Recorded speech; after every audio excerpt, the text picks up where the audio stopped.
Comic books and video games, the two pinnacles of nerd culture. One nerd is sitting there consciously aware of the oil his fingers are producing at all times, while the other is blissfully unaware of the effects of Cheeto dust on analog control sticks. Despite this, I think they can agree on one thing. Batman fucking rocks. The Dark Knight, the world's greatest detective, whatever you want to call him, has one of the single longest careers in superhero history. And over those many years, he's faced villains like Joker, Mr. Freeze, and the Riddler. But today, I'm asking about a villain that he's never faced, one that frankly I'm not certain he could. William Afton. Yes sir, today I'm asking the question literally no one has ever bothered to ask, but my god is it fun. Could Batman solve Five Nights at Freddy's? It's a question that's way more complex than it would seem at first, and led me down rabbit holes and into bat caves. So let's get started already. And before you get too much further in, I should mention that this video is 100% just for the fun of it. I'm not going to get super duper analytical, so if there's something I miss or something you disagree with, please don't take this video as the be-all end-all. It's just for fun. So first off, we need to talk about what Batman is even solving here. Because being frank, if the Dark Knight were a real person looking at this video game series, I'm sure he'd have solved Who Did the Bite of 87 within 3 minutes of booting the first game up, and would have Scott Cawthon's IP address within the hour. So instead, we're going to be placing Batman within the fictional story of FNaF. Let's assume he's not in Gotham, he's in Hurricane, Utah. For those who aren't aware, Hurricane, Utah is the setting within the Silver Eyes trilogy, and aside from Westbrook from the Into the Pit game, is the only named town in the series we can really work with / I can think of, because I'm sure there's plenty in the Fazbear Frights books that I'm forgetting. So Batman is in Hurricane. We're going to assume that for some reason or another he has a functioning Batcave, Batmobile, and Bat Butler to help him. I did consider giving him a Robin or two, but I think that would honestly make things too easy, and invalidate the purpose of this thought experiment. We're looking to test Batman, not Batman and whatever orphan of the week he's kidnapped. At the time of this recording as well, Secret of the Mimic has not come out, so we're not placing Batman at the earliest point in the timeline, which would theoretically be our starting point. Actually, depending on where we drop Batman within the timeline, there's going to be wildly different results, I believe. We're going to run this thought experiment several times to compensate for this fact, throwing him into different eras. His ultimate goal is to stop William Afton or whatever AI is mimicking him. Batman's character tends to lean towards investigation before violence, so we're going to be operating under the belief that before he tries to stop what's going down, he's going to want to know every detail available. So let's start with our first timeline drop, 1983. 1983, Batman is investigating Hurricane, Utah, following an attack on a young boy, Cornelius Afton. Cornelius's older brother, Mike, had hoisted him into the mouth of Fredbear, the golden singing animatronic bear. Unexpectedly, Fredbear was hungry and bit down, crushing Cornelius's skull and hospitalizing him. Intrigued by what sort of corporate negligence could have caused such an unusually named boy's head to be caved in, Batman starts by investigating the killer animatronic itself. It's here that he discovers spring-lock technology, and more specifically, discovers how unsafe it is. He finds and very politely questions Henry Emily, the head engineer and co-owner of the diner.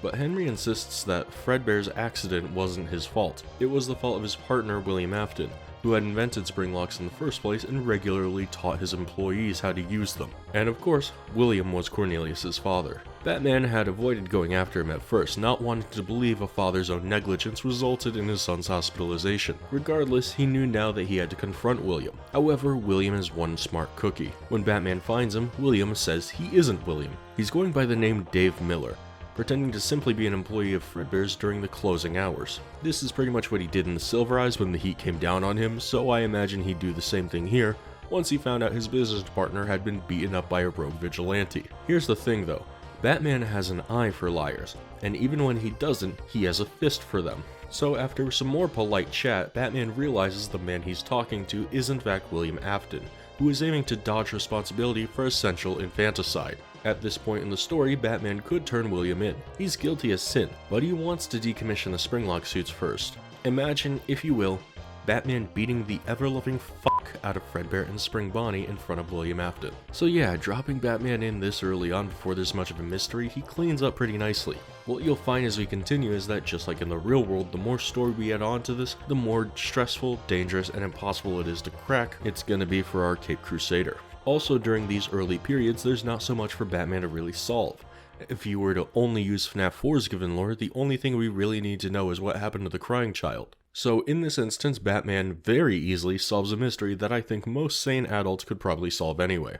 So this time, let's drop Batman into the year 1985, the presumed year of the missing children incident. After arriving in Hurricane, probably to fucking buy the entire Fazbear brand, Bruce Wayne is shocked to learn that Freddy Fazbear's Pizza is being closed down. A man wearing one of the many mascot costumes within the place had abducted 5 children within the restaurant, who were now presumed dead. Bruce suits up as Batman to investigate these disappearances, and uses his patented Arkham series detective mode to instantly find where William stuffed the bodies. Okay, jokes aside, this brings up our first major decision in Batman's arsenal, because while I definitely just made it sound very humorous, if Batman legitimately had a functioning detective mode with X-ray vision built in, he absolutely would find out where the bodies went nearly immediately after snooping around the place. But we're just going to be going off of a more traditional, well-accepted version of the Dark Knight, and just assume he's an actual detective instead of a CSGO wall hacker. Nevertheless, Bruce is finding out fucking instantly that the 5 dead kids are stuffed inside the animatronics because he has a sense of smell like most people, and unlike many others, a functioning brain that is capable of putting 2 and 2 together. So Batman turns the missing children incident into the confirmed massacred children incident, which means he's pretty much at the same theorist level as an 8-year-old who read the FNaF 1 newspapers. The real problem he has now is finding out who did it. After reviewing camera footage from the restaurant, he deduces that whoever did it wore the Spring Bonnie costume. After some very, very fast logicking it out, he realizes that William Afton is his prime suspect. He finds William but is unable to catch him in the act. See, while Batman is smart, William is also pretty clever in his own right. After all, he was able to put up a front as a kind businessman for years presumably before he killed those children. And so William Afton and Batman begin this dance. William distances himself from the missing children incident, which is much easier due to the restaurant being shut down. At this point, Batman is just waiting for William to slip up. And slip up he does. I'm going to get a little liberal with this timeline of events, so prepare to get woke. William decides to move forward with the next phase of his plan, believing he's evaded Batman. He contacts investors to try and get them to fund the animatronics he's creating for his new location, Circus Baby's Pizza World, a distinct entity created under the sister company to Fazbear, Afton Robotics. And who is one of these investors? Motherfucking Bruce Wayne, of course, who uses the opportunity to get closer to Afton. However, now Batman has the pieces he needs. He delves into William's blueprints and finds out that he's making machines that seem to be made to capture and kill people, including children. So before Circus Baby's Pizza World ever opens up, Batman rocks William's shit and turns him into the police, handing over the blueprints for his murder machines while he's at it. So in this version of the story, Cornelia still died, as did the 5 missing children and presumably Charlotte, albeit I have no idea where Batman would fit into that story anyway. But we did prevent Elizabeth from being killed, the 5 other children, and Michael from getting scooped. So yeah, William was pretty effectively foiled here. So let's now drop Batman in just 2 years later in 1987. This time, Bruce is arriving in Hurricane just as the new Freddy's opens up. At first, everything seems fine, but he's troubled by a set of unsolved disappearances from just a couple years ago. And before that, a boy's death at an older location owned by the company. So he decides to keep an eye on this place in case anything goes wrong. He can appreciate the new animatronics as well, and how they're connected to criminal databases to ensure predators don't show up. Bruce even begins to wonder what a bat animatronic would look like. And for a while, everything seems fine, except he begins to notice that the animatronics are acting strange with adults, and how certain staff members seem to be avoiding them. He considers this suspicious enough to investigate in costume, only to find out the restaurant is going out of business amid a sudden police investigation. It seems like the bodies of 5 children were found in the restaurant, paralleling the last set of disappearances. So Batman tries to make a connection, whose name was attached to both restaurants during those disappearances.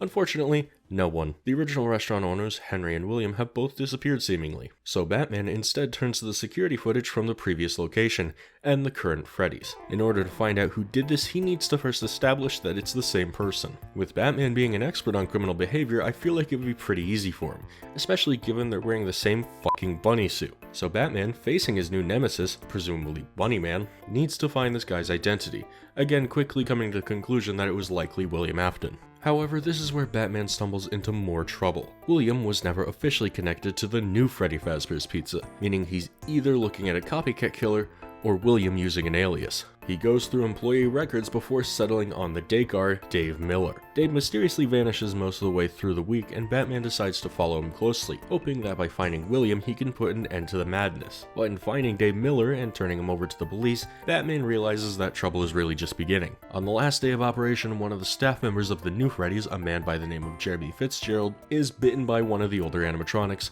Foxy. Jeremy is hospitalized, doomed to spend the rest of his days a shell of his former self. But how did this happen?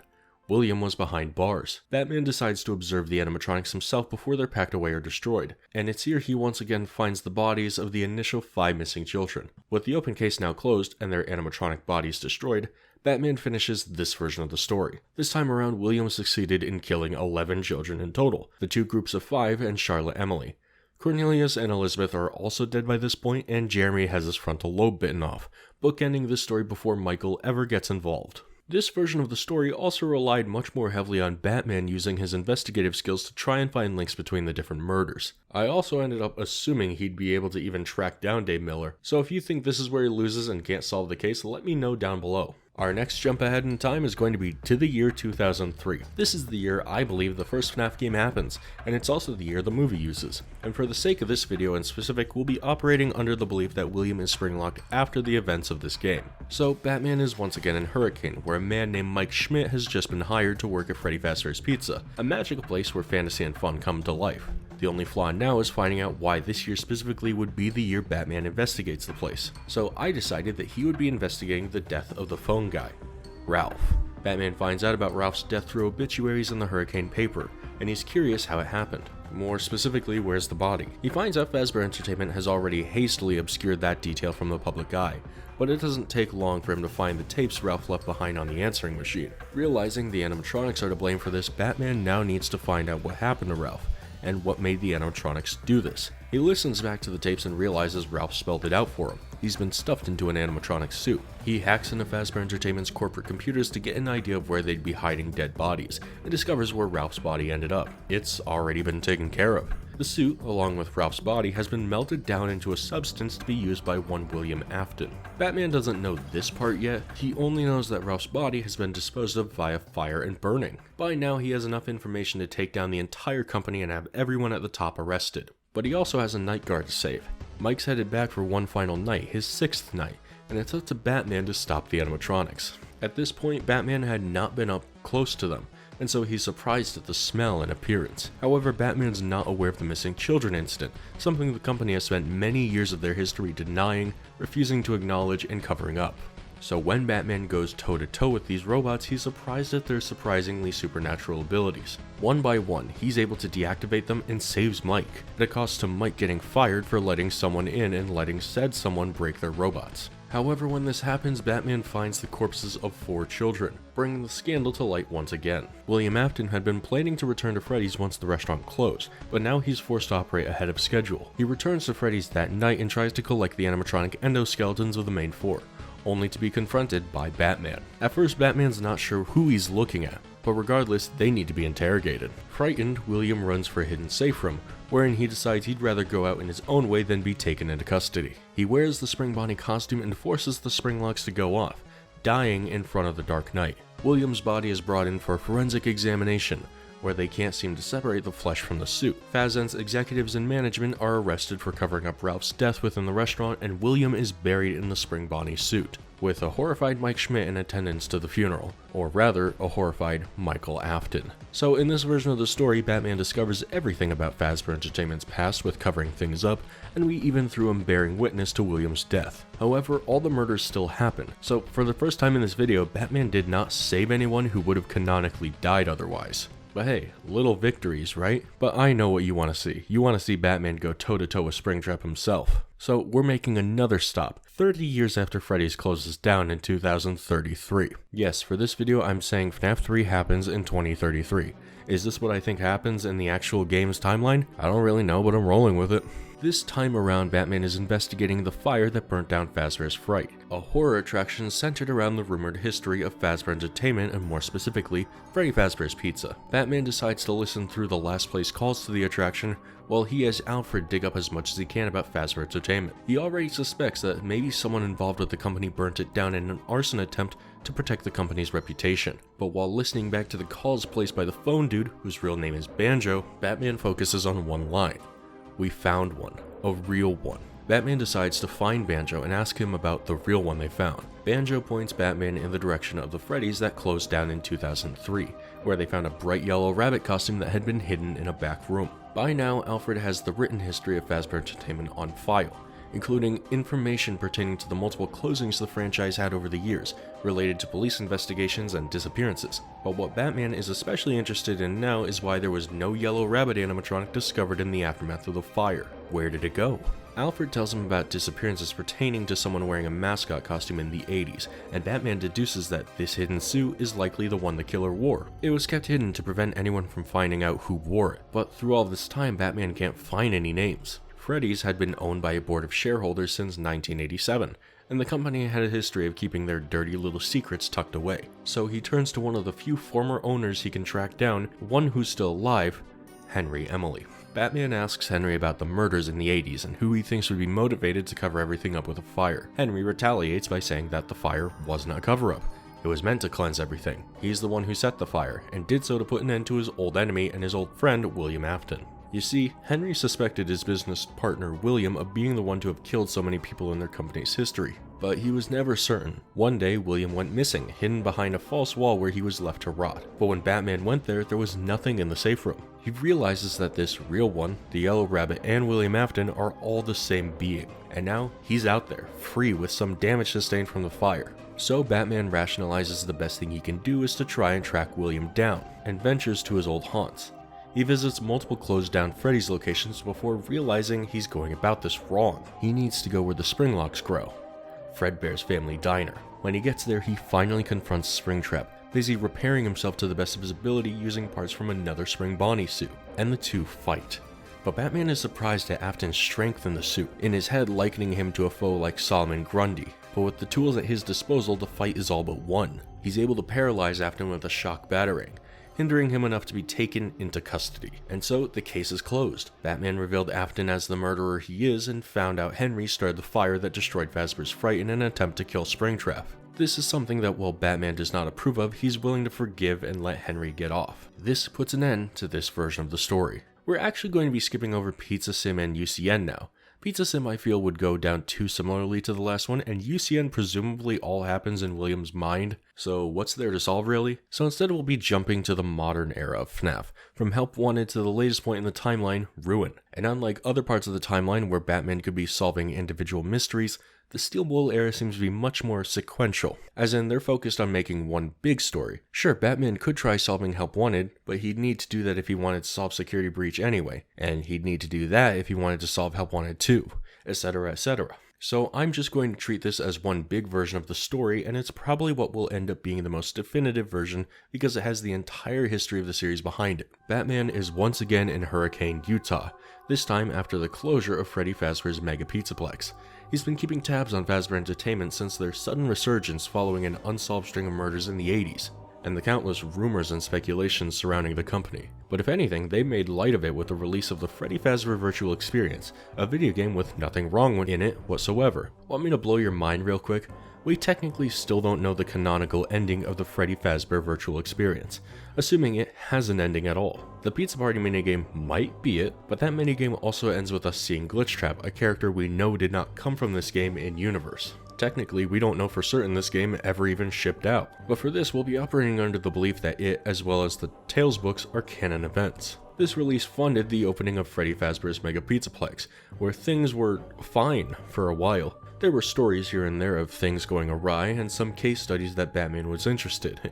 One of them even involved a boy who developed a split personality based on the character Monty, who was an animatronic at the Pizzaplex. At the same time, many children would end up being reported missing, including a young boy named Gregory, who will be very important later. But before Batman can formally set out for investigation, the Pizzaplex experiences a quote-unquote earthquake and closes. On top of this, a young girl named Cassie was seen heading into the ruined Pizzaplex, and she did not emerge from it. Now Batman has a missing child to worry about on top of an investigation surrounding this very Pizzaplex. So when he goes in to examine it, he really has the run of the place. He encounters Maskbot, and it being the first functional robot he encounters, he decides to open it up. This, I believe, is where Batman will learn that something has gone wrong with the machinery of the Pizzaplex. However, Maskbot is much too dilapidated and frankly simple for him to find out what it exactly is yet. Eventually, Batman makes his way to the security office behind the backstage area. This spot is usually inaccessible during Ruin, but Batman has a number of gadgets that will help him get basically anywhere he wants here. From grappling hooks to a cape that allows him to glide, and if we're going off of the Arkham games, I'm willing to bet that explosive gel would really help. Batman works to restore power to the Pizzaplex's security booth before realizing a lot of his gadgets are experiencing interference. His communication with Alfred is buggy, as if something has taken control of his own gadgets. But Batman isn't a fan of sharing his toys, so he's able to pretty quickly isolate the entity blocking him, a rabbit-shaped avatar that he's able to decipher pretty much everything on. He blocks Mexus from accessing his gadgets and restores power to the security booth by way of electrically charged batarang and rewiring. From here, Batman finally has a full rundown of the building. He's even able to track Cassie's movements through the cameras. Wanting to rescue her, Batman delves further into the Pizzaplex, where he encounters Glamrock endoskeletons, Ruin Monty, etc, etc, most of which are taken out simply with an electric batarang. By the time Batman makes it to Roxy Raceway following Cassie's trail, communications with Alfred once again cut out completely. Below ground and so close to the Mexus machine, Batman is forced to disable it. Unknowingly, he's done an enemy a great favor. Suddenly, from behind a concrete wall, he starts to hear a familiar voice. Alfred's voice. Alfred proclaims from the other side of the wall that he had been captured and trapped inside. Batman, confused but cautious, asks who captured Alfred. Alfred clams up for a moment but then claims that he didn't see his attacker. It could have been anyone. But Batman remains cautious. Something isn't right about this, and he's not about to blindly open up this wall. So he asks a simple question. What is Batman's secret identity? A question Alfred doesn't seem to have an answer to. From the other side of the wall, Batman can hear Alfred's voice distort and the clanking of metal. It's then that Batman notices a ventilation shaft next to the cemented wall. It's been filled with garbage, but it's traversable enough for the Dark Knight to get in. He sneaks his way into the room, using the dark to mask himself while he looks for quote-unquote Alfred. However, he comes face to face in the dark with a set of bright, glowing orange eyes. In the ensuing fight in the dark, Batman goes for the electric batarang once again to find it can't maintain a current anymore. Whatever this monster is, it seems to have an EMP-like ability, neutralizing electricity around it. This means no electric gadgets for this fight. So Batman turns tail and leaps through a hole in the wall. As this mimicking robot follows him, he only has one option. An elevator at the end of the hall. Lucky for him, he's far enough ahead that he can rewire this thing just before the mimic catches up. As the mimic grabs his shoulder, he turns the situation on its head, and with all the strength he has left, hurls the mimic into the elevator. He tosses a batarang at the nearby battery powering this elevator, shorting it out, and causing it to drop the mimic down into the darkness. Satisfied with his victory, it's only now that Cassie arrives and Batman is able to rescue her from this place. But just because he defeated the mimic doesn't mean Batman's work is done. Cassie gave him a strange mask, one which he immediately attempts to hack in the Batcave. And when he does, he sees something unusual, a line of code that replicates whatever it comes in contact with, and this code has taken on a shape of its own, or rather, multiple shapes. A stuffed tiger toy, a rabbit mascot, a cartoon bear, even a very important pig. He quickly determines that this code, Mimic 1, has been passed through several machines. The mask has another function as well, implanting a chip in the wearer's brain, perhaps as a form of brainwashing. Cassie is detained by him as he hopes to have the chip inside her neutralized or removed. Meanwhile, Batman is trying to trace this code, Mimic 1, back to its roots. But Cassie doesn't know anything, except that when she was at the Pizzaplex, she saw a video of a woman in a full rabbit costume wearing a similar mask. This only lines up with the graffiti that Batman observed within the Pizzaplex. However, this, I think, is where it begins to run dry for him. He's strained Cassie of all the info she can give him, and he's exhausted his own on-the-job observational skills. So, could he solve FNaF? Yes, because he's not done. He knows before the closure of the Pizzaplex that there was only one human employee left on the company's payroll, which he of course acquired, Vanessa A. He learned everything he could about her, including how multiple therapists she was seeing had turned up dead, mangled by machinery. They even left behind audio recordings which he listened to and determined what was going on. Vanessa had worn that mask before, and it had seized control of her mind. She didn't know what she was doing or why, but the further Batman looked into her story, the more sense it made. Before she worked for Fazbear, she worked for Silver Parasol, the game studio responsible for the Freddy Fazbear virtual experience. In fact, she worked as a beta tester, replacing a previously fired employee named Jeremy. In fact, this same Jeremy was Cassie's father, who had been missing since he delved into the ruined Pizzaplex himself. It all stems back to that game. So Batman ventures out to Silver Parasol's headquarters, where he once again very politely interrogates the lead developer during the virtual experience's development. He tells Batman that they used spare parts given to them by Fazbear Entertainment in order to develop the game, parts which the company then took back. It's here that Batman really begins to find the depths of this scheme. When he hacks into Fazbear Entertainment's payroll, he once again finds a mysterious lack of human names. There are still some people, but many of them seem to have been fired, or in other cases, such as board members like Murray and Burroughs, completely disappeared. Further, he can't find where those parts Fazent gave Silver Parasol come from. That is, until he examined the files on those missing board members. He finds out Edwin Murray had owned his own robotics company in the 70s, and Fazant knew about one of his creations in specific, the Mimic. Batman solves the case by putting the pieces together. The Mimic itself has manipulated nearly everything. Fazbear Entertainment had obtained the Mimic in the 70s, and while it mostly went unused, they gave parts of it to Silver Parasol, who made the grave mistake of scanning them into the game. The Mimic acquired 2 new vessels at that point, Jeremy and Vanessa. Batman suspected that there were likely more as well, as Cassie mentions a boy named Gregory that he could not find anything on. Using these vessels, the Mimic's code was introduced into the Pizzaplex, where it began taking over more minds, such as the boy with Monty as a split personality. It also infected all the machinery inside the Pizzaplex, warping them and causing them to lash out and occasionally injure or even kill customers. Meanwhile, the Mimic's main body had been transported beneath the Pizzaplex, where it was trying to get out after being trapped down there. That was why it had called on Cassie, and that was why it tried desperately to get Batman to set it free. And Batman solved it all. The CEO of Fazbear was no longer a human being. The Mimic controlled it all through various proxies, manipulating everything in its favor to try and spread itself like a virus. This would be a long fight. It's not over yet. But for now, this is where our story ends. Just kidding, because there is one resource Bruce hasn't pulled on yet.